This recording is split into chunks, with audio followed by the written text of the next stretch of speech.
The road to heaven is heaven. I don't remember who even said it, but it popped in my brain the other night, and I went to look it up. I found that St. Catherine of Siena said, all the way to heaven is heaven.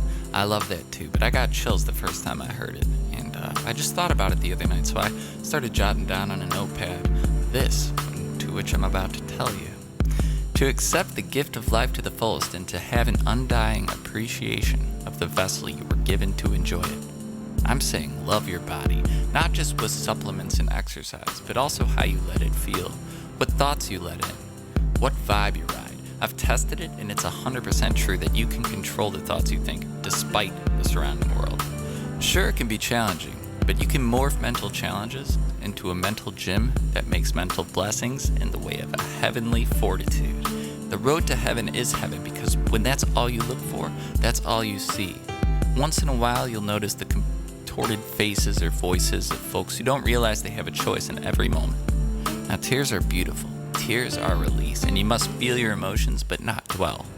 Let your lens to the world be purified through the windows of your soul, your eyeballs. Crying is to release a bloating of good or bad energy. And a heavenly state is one that allows you to feel as good as you desire without any stipulations or stimulations. Let go of clenching and buckling into the fear wheel spinning endlessly down an unpleasant road. There's as much evidence for good as there is for bad. And just because something is real, intense, and terrible, doesn't mean you have to pay attention to it. There's simultaneously something beautiful, easygoing, and joyous. Quite certainly feeling bad is a virus. It feels good neurologically, and so we're addicted to it if we give into it enough. There's studies about that too, by the way, with like electrodes on the brain, and like the people were like clicking the button the most when it was put on like the anger receptors. Pretty trippy stuff. But anyways, willfully feeling good is allowed. If someone shames you because of it, they have a mind virus. Somewhere along the line, a belief is attached to a strong emotion. And so now when you go against what they feel is genuinely possible for themselves, it triggers an automatic and usually negative response.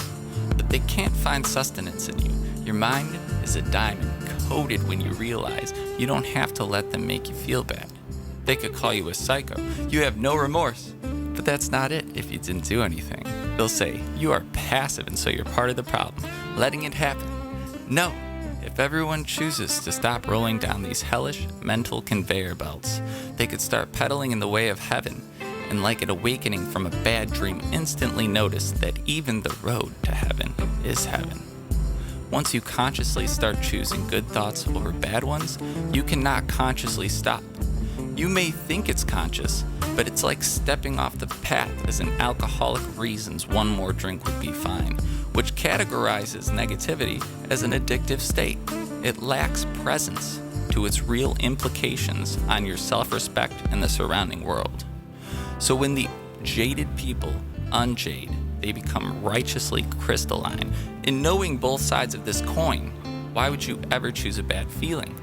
Now that's rhetorical to this person, who's purified from the needless tangles of shame and doubt.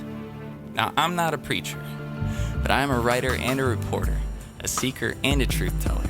And things of this nature can infinitely be built up or torn down.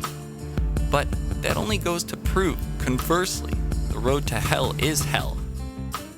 Not one that's taken, but floated down like a limp noodle with a funny mask on. Or a convincing mask, I should say. And the path to heaven is heaven. So, what will you choose? Anyways, I hope you're well. Catch you later.